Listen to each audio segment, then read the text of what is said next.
Hello guys, this is Daniel with Joe's Gaming and Electronics.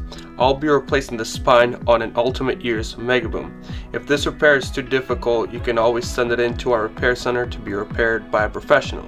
You can also purchase the necessary parts and tools for your repair linked in this video if you want to try this yourself.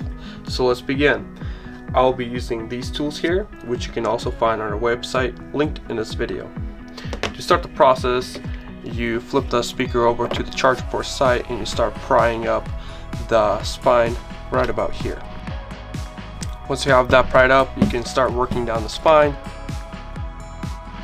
Once you got that pried open, you can start prying up this side, just like that. Grab your replacement part, clip it in like this.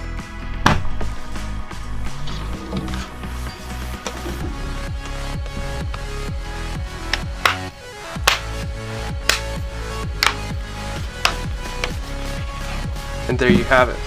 We also sell a variety of colors of the spine, so you can create your own custom Megaboom, as you can see right here. Thank you.